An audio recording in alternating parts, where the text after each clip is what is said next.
नमस्कार, one page YouTube channel में आपका स्वागत है।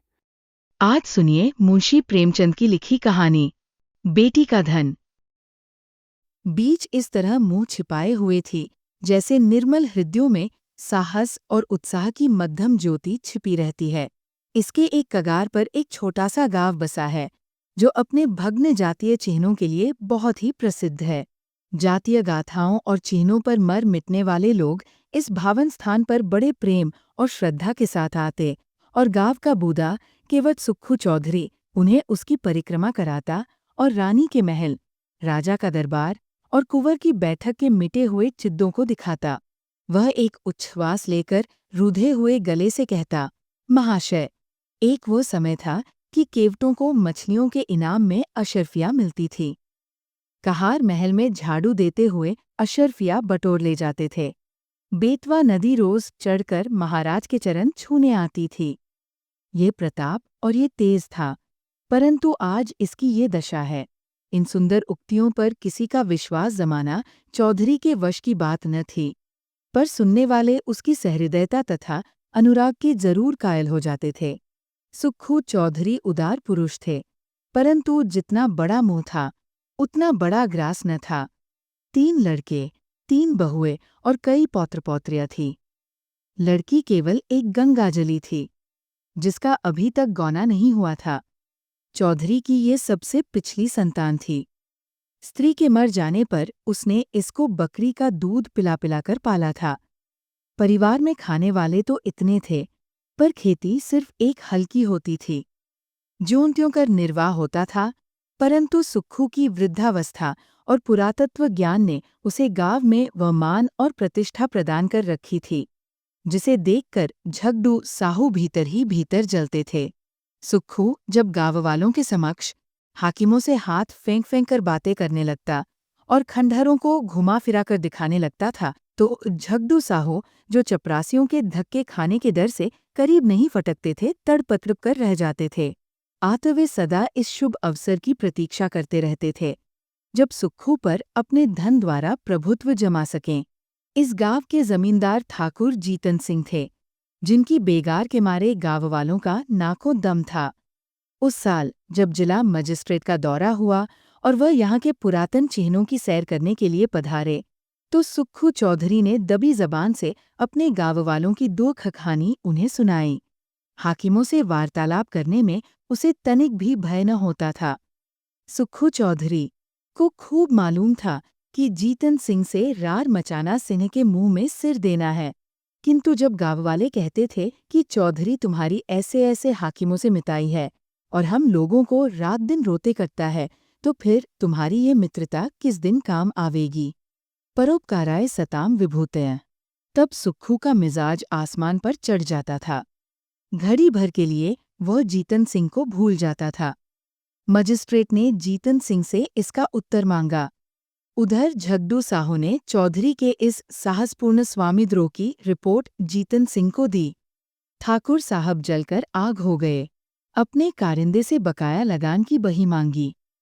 संयोगवश चौधरी के जिम्मे इस साल का कुछ लगान बाकी था। कुछ तो पैदावार कम हुई, उस पर गंगाजली का ब्याह करना पड़ा। छोटी बहू नत की रट लगाए हुए थी, वो बनवानी पड़ी। इन सब खर्चों ने हाथ बिल्कुल खाली कर दिया था। लगान के लिए कुछ अधिक चिंता नहीं थी। वह इस अभिमान में भूला हुआ था कि जिस जबान में हाकिमों को प्रसन्न करने की शक्ति है, क्या वह ठाकुर साहब को अपना लक्ष्य न बना सकेगी। बूढ़े चौधरी इधर तो अपने गर्व में निश्चिंत थे और उधर उन पर बकाया लगान की नालिश ठुक गई। सम्मना पहुंचा। दूसरे दिन पेशी की तारीख पड़ गई।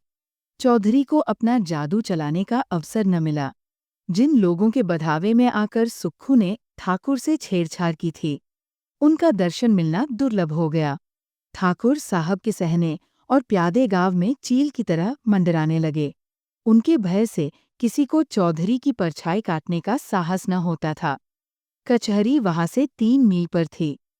बरसात के दिन रास्ते में ठौर-ठौर पानी, उमड़ी हुई नदियाँ, रास्ता कच्चा, बैलगाड़ी का निभा नहीं, पैरों में बल नहीं, आतः अदम पैरवी में मुग्ध में एक तरफा फैसला हो गया। कुर्की का नोटिस पहुंचा तो चौधरी के हाथ पांव फूल गए। सारी चतुराई भूल गई।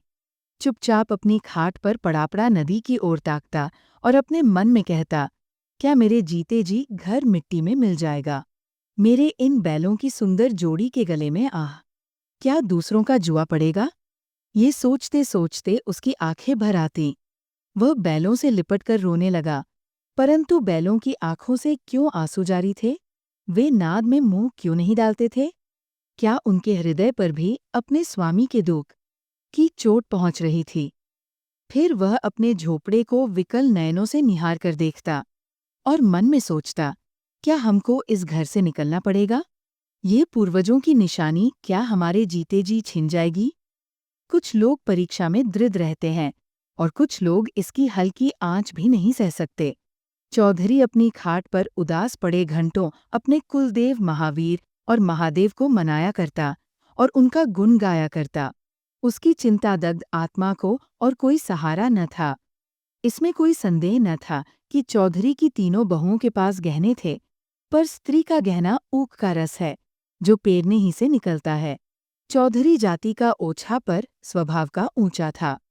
उसे ऐसी नीच बात बहुओं से कहते संकोच होता था। कदाचित ये नीच विचार उसके हृदय में उत्पन्न ही नहीं हुआ था, किंतु तीनों बेटे यदि जरा भी बुद्धि से काम लेते तो बूढ़े को देवताओं की शरण लेने की आवश्यकता न होती। परंतु यहाँ तो बात ही निराली थी। बड़े लड़के को घाट के काम से फुर्सत न थी। बाकी दो लड़के इस जटिल प्रश्न को विचित्र रूप से हल करने के मंसूबे बांध रहे थे। मंझले झिंगुर ने मुंह बनाकर कहा, हूँ इस गांव में क्या धरा है? जहाँ ही कमाऊंगा वही खाऊंगा, पर जीतन सिंह की मूछें एक एक करके चुन लूंगा। छोटे फकड़ ऐंठ कर बोले, मूछें तुम चुन लेना, नाक मैं उड़ा दूंगा, नकटा बना घूमेगा। इस पर दोनों खूब हंसे और मछली मारने चल दिए। इस गांव में एक बूढ़े ब्राह्मण भी रहते थे। मंदिर में पूजा करते और नित्य अपने यजमानों को दर्शन देने नदी पार जाते, पर खेवे के पैसे न देते। तीसरे दिन वह जमींदार के गुप्तचरों की आंख बचाकर सुक्खू के पास आए और सहानुभूति के स्वर में बोले, चौधरी, कल ही तक मियाद है और तुम अभी तक पड़े पड़े सो रहे हो। क्यों नहीं घर की चीज ढूंढ कर किसी और जगह भेज देते? न हो समधियाने पटवा दो, जो कुछ बच रहे वही सही। घर की मिट्टी खोदकर थोड़े ही कोई ले जाएगा। चौधरी लेटा था, उठ बैठा और आकाश की ओर निहार कर बोला, जो कुछ उसकी इच्छा है वो होगा, मुझसे ये जाल न होगा। इधर कई दिन की निरंतर भक्ति और उपासना के कारण चौधरी का मन शुद्ध और पवित्र हो गया था। उसे छल प्रपंच से घृणा हो गई थी। पंडित जी जो इस काम में सिद्धहस्त थे, लज्जित हो गए, परंतु चौधरी के घर के अन्य लोगों को ईश्वरेच्छा पर इतना भरोसा न था। धीरे धीरे घर के बर्तन भाड़े खिसकाए जाते थे। अनाज का एक दाना भी घर में न रहने पाया। रात को नाव लदी हुई जाती और उधर से खाली लौटती थी।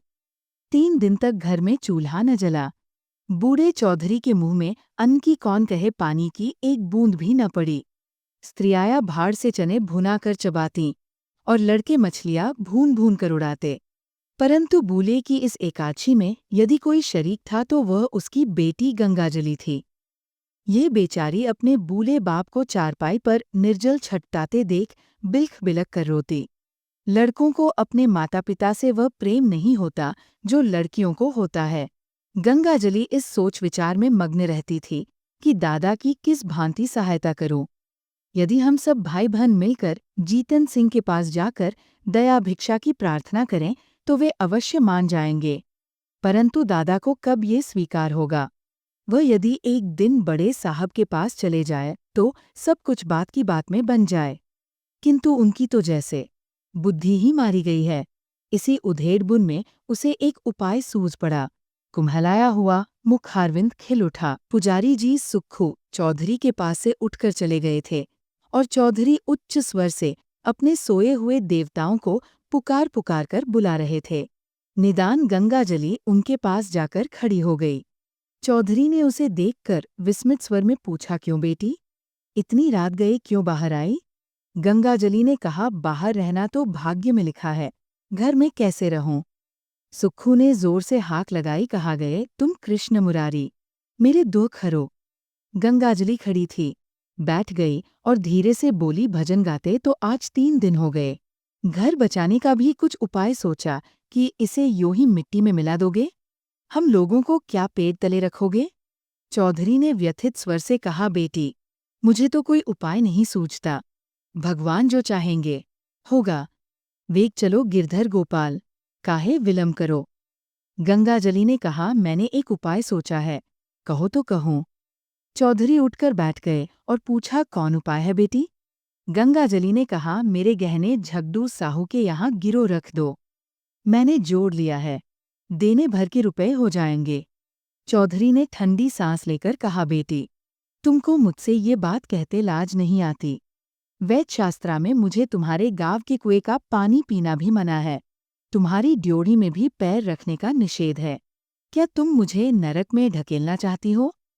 गंगाजली उत्तर के लिए पहले ही से तैयार थी। बोली, मैं अपने गहने तुम्हें दिए थोड़े ही देती हूँ। इस समय लेकर काम चलाओ, चात में छुड़ा देना। चौधरी ने कड़क कर कहा, ये मुझसे न होगा। गंगाजली उत्तेजित होकर बोली, तुमसे ये न होगा तो मैं आप ही जाऊंगी। मुझसे घर की ये दुर्दशा नहीं देखी जाती। चौधरी ने झुंझलाकर कहा, बिरादरी में कौन मुंह दिखाऊंगा? गंगाजली ने चित कर कहा, बिरादरी में कौन ढिंढोरा पीटने जाता है? चौधरी ने फैसला सुनाया, जगहसाई के लिए मैं अपना धर्म न बिगाड़ूंगा। गंगाजली बिगड़कर बोली, मेरी बात नहीं मानोगे तो तुम्हारे ऊपर मेरी हत्या पड़ेगी। मैं आज ही इस बेतवा नदी में कूद पड़ूंगी। तुमसे चाहे घर में आग लगते देखा जाए, पर मुझसे तो न देखा जाएगा। चौधरी ने ठंडी सांस लेकर कातर स्वर में कहा, बेटी, मेरा धर्म नाश मत करो। यदि ऐसा ही है तो अपनी किसी भावज के गहने मांग कर लाओ। गंगाजली ने गंभीर स्वर में कहा, भावजों से कौन अपना मुंह नोचवाने जाएगा? उनको फिक्र होती तो क्या मुंह में दही जमा था, कहती नहीं। चौधरी निरुत्तर हो गए। गंगाजली घर में जाकर गहनों की पिटारी लाई और एक एक करके सब गहने चौधरी के अंगोछे में बांध दिए। चौधरी ने आंखों में आंसू भरकर कहा, हाय राम, इस शरीर की क्या गति लिखी है। ये कहकर उठे। बहुत संभालने पर भी आंखों में आंसू न छिपे। रात का समय था। बेतवा नदी के किनारे किनारे मार्ग को छोड़कर सुक्खू चौधरी गहनों की गठरी कांख में दबाए इस तरह चुपके चुपके चल रहे थे, मानो पाप की गठरी लिए जाते हैं। जब वह झगड़ू साहू के मकान के पास पहुंचे तो ठहर गए, आंखें खूब साफ की, जिससे किसी को ये न बोध हो कि चौधरी रोता था। झगड़ू साहू धागे की कमानी की एक मोटी ऐनक लगाए बही खाता फैलाए हुक्का पी रहे थे और दीपक के धुंधले प्रकाश में उन अक्षरों को पढ़ने की व्यर्थ चेष्टा में लगे थे, जिनमें स्याही की किफायत की गई थी। बार बार ऐनक को साफ करते और आँख मलते, पर चिराग की बत्ती उकसाना या दोहरी बत्ती लगाना शायद इसलिए उचित नहीं समझते थे कि तेल का अव्यय होगा। इसी समय सुक्खू चौधरी ने आकर कहा, जयराम जी। झगड़ू साहू ने देखा, पहचान कर बोले, जयराम चौधरी। कहो, मुकदमे में क्या हुआ? ये लेन देन बड़े झंझट का काम है, दिन भर सिर उठाने की छुट्टी नहीं मिलती। चौधरी ने पोटली को खूब सावधानी से छिपाकर लापरवाही के साथ कहा, अभी तक तो कुछ नहीं हुआ। कल इजराई डिग्री होने वाली है। ठाकुर साहब ने न जाने कब का बैर निकाला है। हमको 2-3 दिन की भी मोहलत होती तो डिग्री न जारी होने पाती। छोटे साहब और बड़े साहब दोनों हमको अच्छी तरह जानते हैं। अभी इसी साल मैंने उनसे नदी किनारे घंटों बातें की, किंतु एक तो बरसात के दिन, दूसरे एक दिन की भी मोहलत नहीं। क्या करता? इस समय मुझे रुपयों की चिंता है। झगड़ू साहू ने विस्मित होकर पूछा, तुमको रुपयों की चिंता?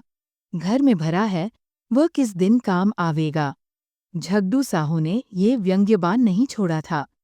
वास्तव में उन्हें और सारे गांव को विश्वास था कि चौधरी के घर में लक्ष्मी महारानी का अखंड राज्य है।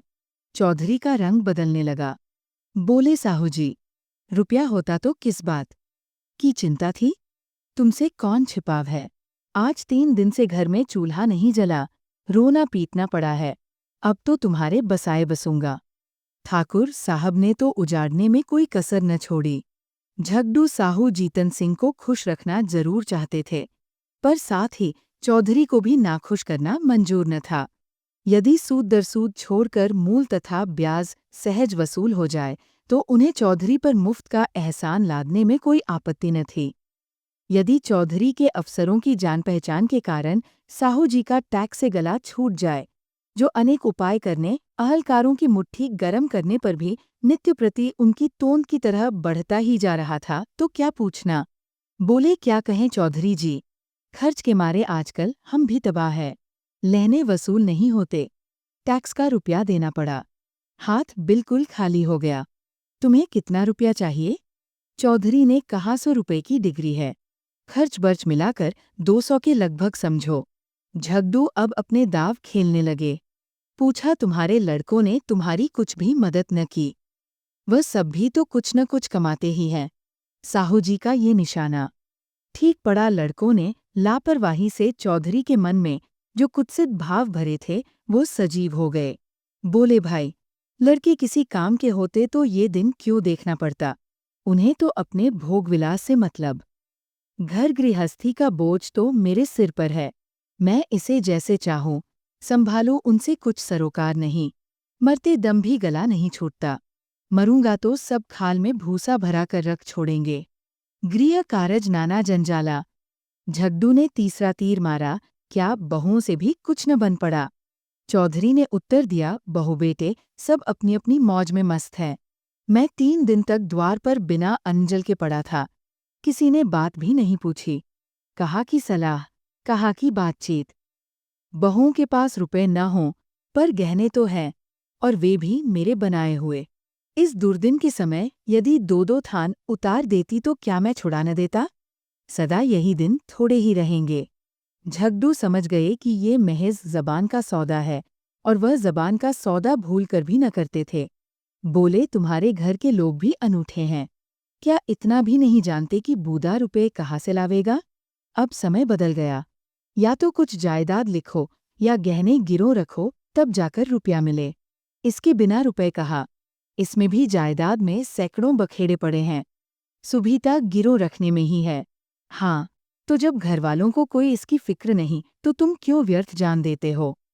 यही न होगा कि लोग हंसेंगे, सो ये लाज कहाँ तक निभाओगे?